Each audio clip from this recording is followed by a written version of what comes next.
दोस्तों शुरू करने से पहले डिस्क्लेमर की वीडियो सिर्फ और सिर्फ एजुकेशनल पर्पस के लिए है, इन्वेस्टमेंट एडवाइस नहीं है। तो वीडियो को देखकर आप सीख सकते हो और इन्फॉर्मेशन को ले सकते हो। फर्स्ट दोस्तों मार्केट की सिचुएशन को देखें तो सिचुएशन काफी खराब है। निफ्टी देख सकते हैं 1% के साथ में नीचे 227 पॉइंट्स की गिरावट है। निफ्टी 23,640 के आसपास की क्लोजिंग दे चुका है। तो 24,000 निफ्टी ब्रेक कर चुका है और उसके ऊपर जाने की कोई भी सिचुएशन अभी के समय समझ में नहीं आ रही है। निफ्टी बैंक को देख लेते हैं 1% के साथ में ये भी नीचे है। पिछले कुछ दिनों से बैंक भी नीचे आ रहे हैं और जब बैंक नीचे आते हैं तो सीरियस सिचुएशन होती है इकोनॉमी को लेकर। सो वो एक पॉइंट थोड़ा सा ध्यान में रखना है। साथ में मिड कैप को देखने चले ये भी नीचे है। स्मॉल कैप भी गिरावट के साथ में बंद हो चुका है। साथ में यूएसडी देखे तो ये वापस से इंक्रीज कर चुका है। कल भी हमने देखा कि यूएसडी बढ़ा था और आज के दिन भी यूएसडी इंक्रीज कर चुका है। इस वजह से आप देख सकते हैं मैक्सिमम कंपनी के स्टॉक्स नीचे हैं। सेक्टर्स पे आते हैं। आज के दिन कुछ सेक्टर्स चले हैं, कुछ सेक्टर्स नीचे गए हैं। चलने वाले सेक्टर को देखें तो सबसे टॉप पे आपको देखने को मिलेगा निफ्टी एनर्जी। अब देखिए मार्केट के अंदर क्या होता है कि हमेशा कहीं ना कुछ मिल जाता है। मैं ऐसे नहीं कह रहा हूँ कि एनर्जी के स्टॉक खरीद लो आपको आगे तेजी मिलेगी, लेकिन एक चीज अपन जानते हैं कि मार्केट के अंदर जब भी गिरावट होती है तो कहीं ना कहीं तेजी बन रही होती है, चाहे वो कमोडिटी में बनेगी या फिर वो किसी सेक्टर में बनेगी। फिलहाल मार्केट के अंदर अब इन्वेस्टर्स का फोकस एनर्जी कंपनी के स्टॉक्स पे हो चुका है, क्योंकि क्रूड ऑयल के प्राइस इंक्रीज होने की वजह से जो ट्रेडिशनल एनर्जी सोर्सेस थे वो काफ़ी महंगे हो गए। रीनेबल एनर्जी की डिमांड बढ़ सकती है, तो इस वजह से आज काफ़ी अच्छी बाइंग देखने को मिली एनर्जी कंपनी के स्टॉक्स में। साथ में कौन सा स्टॉक या कौन सा सेक्टर पिटा? निफ्टी ऑटोमोबाइल आप देखोगे तो ये सबसे ज़्यादा नीचे था और इसके पीछे का रीज़न क्या है? एलएनजी गैस की या एलएनजी की कमी और साथ में फ्यूल का प्राइस इंक्रीज कर सकता है आगे, और जो प्रोडक्शन की लागत है ऑटोमोबाइल कंपनीज में वो बढ़ सकती है। तो इसकी वजह से टॉप जो कंपनीज है मारुति, एमएनएम और इस तरह की ऑटोमोबाइल एसेसरीज वाली या हम बोल सकते हैं एंसिलरीज वाली जो भी कंपनीज उनके स्टॉक्स आज नीचे गए हैं। डिटेल में आगे चल के बात करेंगे। पहले हम देख लेते हैं कौन कौन से पॉइंट्स जो मार्केट के अंदर भी प्ले कर रहे हैं। अब देखिए पॉइंट डेली बेसिस पे डिस्कस करना भी इंपॉर्टेंट है ताकि इन्वेस्टर्स को याद रहे कि मार्केट की सिचुएशन क्या है। इस समय इन्वेस्टर ही सोचता है कि हम मिस कर देंगे कुछ ना कुछ अगर हम खरीदारी नहीं करेंगे। काफी सारे क्वेश्चंस आते हैं स्टॉक्स मार्केट के अंदर कैश डिप्लॉय करने के लिए। देखिए आपका कैश है, आपके आपके रिस्क एपेटाइट आपके हिसाब से, जो भी आपकी सिचुएशन है उसके हिसाब से आप ही बेस्ट डिसीजन ले सकते हो। मैं जस्ट आपको एक ओवरव्यू देने की कोशिश करता हूँ कि मार्केट के अंदर भी क्या चल रहा है। डेफिनेटली अगर आप कल स्टॉक खरीद चुके हो तो आज आपको नुकसान हुआ होगा। वही चीज मैं आपको बता रहा हूँ कि स्टॉक अभी कोई खरीदेगा तो नेक्स्ट डे उसको नुकसान होने की पूरी पूरी पॉसिबिलिटी है। मैं ऐसे नहीं कह रहा हूँ कि मार्केट अभी के समय खराब है तो आगे भी खराब रहेगा, लेकिन हाँ सिचुएशन का आइडिया आपको होना चाहिए, उस हिसाब से आपको चीजों को देखना चाहिए। फर्स्ट हम देखते हैं क्रूड ऑयल का जो प्राइस है वो वापस से ऊपर जाने की कोशिश में है। $100 पर बैरल तक ही पहुंच चुका है और कुछ हमने देखा था गिरावट दिखी थी ऑयल के प्राइस में, लेकिन जो सपोर्ट बना था 84 के आसपास वो टूटा नहीं और ब्रेकआउट यहाँ पे हो चुका है।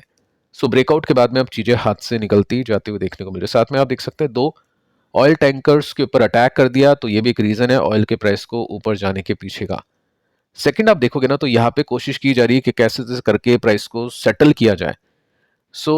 32 मेंबर्स यानी 32 मेंबर्स इंटरनेशनल एनर्जी एजेंसी के अग्री कर चुके हैं 400 मिलियन बैरल को रिलीज करने के लिए। अब ये कब होगा कैसे होगा उसके बारे में मैं आपको आगे चल के जानकारी दूंगा, लेकिन अगर इसका इम्पैक्ट नहीं होता है तो फिर डेफिनेटली क्रूड को फिर पकड़ना काफी डिफिकल्ट हो जाएगा, काफी मुश्किल हो जाएगा, क्योंकि इसका इम्पैक्ट ऑलरेडी हो चुका था। जो हमने देखा था कि 120 से 84 तक क्रूड पहुंचा था वो इसी का इम्पैक्ट था। लेकिन अब वापस से क्रूड ऊपर जाने की कोशिश कर रहा है तो जल्द से जल्द इसको रिलीज करना चाहिए, क्योंकि प्रैक्टिकली अगर हम देखें तो प्रॉब्लम ग्राउंड लेवल पर भी देखने को मिल रही है। इसके आगे चलते हैं। रुपीज अभी के समय वीक हो चुका है। जो मैंने आपको बताया कि डॉलर इंक्रीज करता है तो रुपीज वीक होता है और इसकी वजह से शायद आज के दिन भी आप देख पाओगे कि एफआईस ने माल बेचा है। इसके बाद में आगे चलते हैं। एफआईस बेच रही कंटिन्यूसली। अभी मार्च के कुछ 7 ही ट्रेडिंग सेशंस हुए जिसमें 39,000 करोड़ की बिकवाली एफआईस कर चुके हैं। एफआईस बाय नहीं करेंगे तो स्टॉक नहीं चलेगा। अगर आप में खरीद लेते हैं स्टॉक या मार्केट को, म्यूचुअल फंड को कुछ पैसे नहीं मिलेंगे, अपने को कोई रिटर्न्स नहीं मिलेगी जब तक एफआईस बाइंग नहीं करती है। इसका मतलब ये नहीं कि स्टॉक मार्केट से आउट हो जाओ या फिर बाय ऑन डिप नहीं करो, वो अलग अलग चीजें होती है, लेकिन हाँ रिटर्न्स अभी नहीं बनेंगे, वो चीज आपको यहाँ से देख के समझनी है। साथ में आगे चलते हैं। यूएस ईरान वॉर अभी कोई भी साइन नहीं दे रहा है एंड होने का।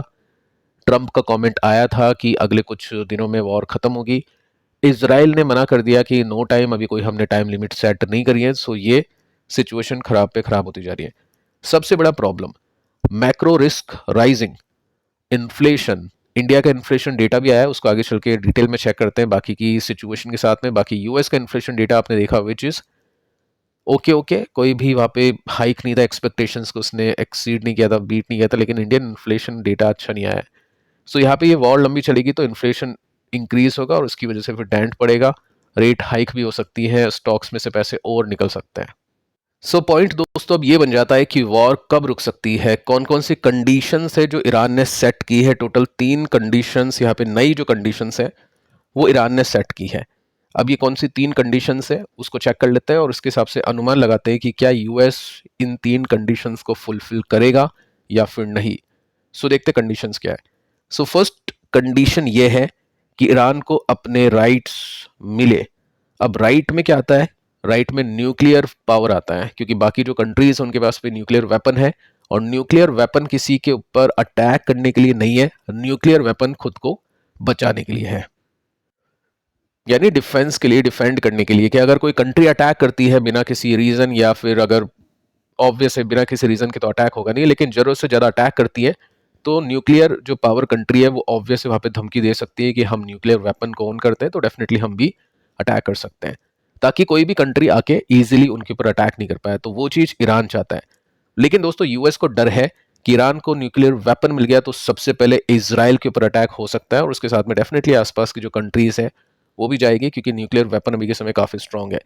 आप में से काफी लोग कमेंट करते रहते हैं कि ट्रंप बुरा है, ट्रंप ये है, ट्रंप वो है। देखो ठीक है, वो अब बात आपकी सही है, लेकिन ट्रंप नहीं है या नहीं होता और ये चीज सॉल्व नहीं की जा सकती थी या फिर नहीं की जाती, अटैक नहीं होता ईरान के ऊपर, तो फिर चीजें और भी बिगड़ सकती थी। क्योंकि ट्रंप की तरफ से या इजराइल की तरफ से जो अटैक हो रहे हैं वो अभी मिसाइल्स की तरफ से हो रहे हैं या फिर ड्रोन्स के अटैक हो रहे हैं या फिर ट्रूप्स भी अटैक कर रहे हैं। लेकिन अगर ईरान के पास में न्यूक्लियर वेपन आ गया और ईरान ने अपने दुश्मनों से बदला लिया तो डेफिनेटली फिर उसका जो हर्जाना है बहुत बड़ा भुगतना पड़ेगा। यूएस के ऊपर अगर अटैक हो गया, न्यूक्लियर अटैक, या फिर किसी और कंट्री के ऊपर हो गया, तो ये जो मार्केट अभी गिरा है तो कुछ नहीं है, फिर उसके बाद तो मार्केट चलेगा ही नहीं। ये मान लो आप कई दशकों तक हम बोल सकते हैं।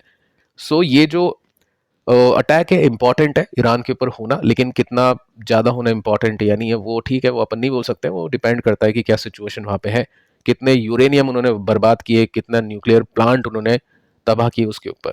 काफी लोग अग्री करेंगे, काफी लोग डिसएग्री कर सकते हैं कमेंट के अंदर, बट ठीक है कोई बात नहीं, जो भी है वो मैं आपके सामने डिस्कस कर रहा हूँ। साथ में अगर आप देखोगे ना तो यहाँ पे सेकंड जो ईरान ने कहा है कि हमको ये जो कंडीशन है ये तो फुलफिल चाहिए ही चाहिए, कंपनसेशन दो डैमेजेस का। जो भी आपने डैमेज किया है कंट्री के ऊपर, चाहे कुछ कुछ भी डैमेज हो एक्स वाई जी, तो उसका जो भी वैल्यू होगी वो ईरान बताएगा और वो पैसा ईरान को देना पड़ेगा। अब ये कंडीशन फुलफिल होगी या नहीं होगी आप खुद बताओ, मेरे हिसाब से तो शायद नहीं होगी, बट ठीक है कंडीशन रखी है यहाँ पे।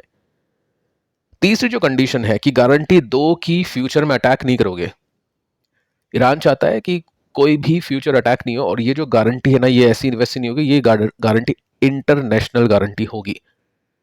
यानी इस गारंटी को नहीं मानता है यूएस और इजराइल और अटैक कर देता है तो फिर इजराइल के ऊपर बाकी जो साथी कंट्री है ईरान की वो भी अटैक करने का राइट रखती है।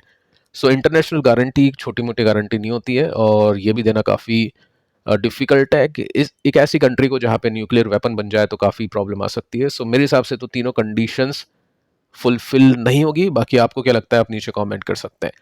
सो अगर दोस्तों ये जो 3 कंडीशंस है, सबसे पहले एक्सेप्ट करो ईरान के राइट्स, सेकंड कंपनसेशन दो, तीसरा दोबारा अटैक मत करो, अगर ये 3 कंडीशंस फुलफिल नहीं होती है सो मार्केट कहाँ तक गिर सकता है उसको चेक कर लेते हैं।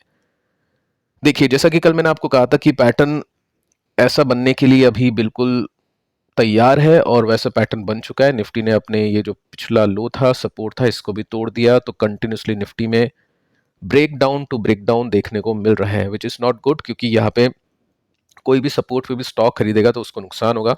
हाँ कुछ सेक्टर्स अभी चल सकते हैं जिसको आगे चल के बातचीत करेंगे, बट टोटल मार्केट की बात करें तो मार्केट अभी डिक्लाइन मोड में है। क्वेश्चन ये आता है कि अगला सपोर्ट कहाँ पे, तो अगले सपोर्ट की बात हम ऑलरेडी कर चुके हैं कि यहाँ पे कोई भी बीच में सपोर्ट नहीं है कुछ खास, और अगला सपोर्ट सीधा यहाँ पे है जो कि 7% नीचे है, 1500 या 1600 पॉइंट्स अभी नीचे है निफ्टी के। मैं ऐसे नहीं कह रहा हूँ कि यहाँ तक गिरेगा, लेकिन ठीक है अगला सपोर्ट यहीं पे है, तो गिर भी सकता है क्योंकि सिचुएशन खराब है। पॉइंट ये बनता है कि पिछली बार जब ये मार्केट यहाँ पे हमको करेक्शन दे रहा था तो उस करेक्शन के अंदर हुआ क्या था कि मार्केट का जो गिरावट का पेस था वो इतना ज्यादा खराब नहीं था, इतना ज़्यादा तेज नहीं था। अभी का दोस्तों पेस आप देखोगे तो ये वीकली चार्ट है और वीकली चार्ट के अंदर आपको ये वाला पेस तो दिख गया कि किस तरह से मार्केट गिरा था, लेकिन ये वाला जो पेस है ये काफ़ी ज़्यादा इंटेंस है, इसमें गिरावट काफ़ी ज़्यादा है। सो ये चीज़ अपने को समझ में आती है कि यहाँ पे भी बॉटम थोड़ा दूर है, और क्योंकि जब बॉटम बनता है ना, जैसे मैं एग्जांपल आपको यहाँ पे देता हूँ, सो गिरावट का पेस हो जाता है कम और कुछ ना कुछ सिग्नल अपने को मिलते रहते हैं। फर्स्ट अगर आप देखोगे ना तो यहाँ पे आपको क्लियर कट एक ये ग्रीन कैंडल देखने को मिलेगी ब्रेकआउट की, और इसमें काफी अच्छी तेजी बनी थी निफ्टी में एक दिन की, ठीक है। उसके बाद में हमने देखा कि निफ्टी अगले कुछ हफ्तों में किस तरह से रिएक्ट कर रहा था, उसको चेक कर लेते हैं। यहाँ पे निफ्टी ने न्यूट्रल किया, उसके बाद वाला हफ्ता खराब था, लेकिन ये जो इसका लो था उसको निफ्टी तोड़ के नीचे बंद नहीं हुआ, नीचे चला तो गया था लेकिन क्लोजिंग दी थी उसके ऊपर। सो यहाँ पे आइडिया लग गया कि ये बॉटम है, बॉटम बन चुका है।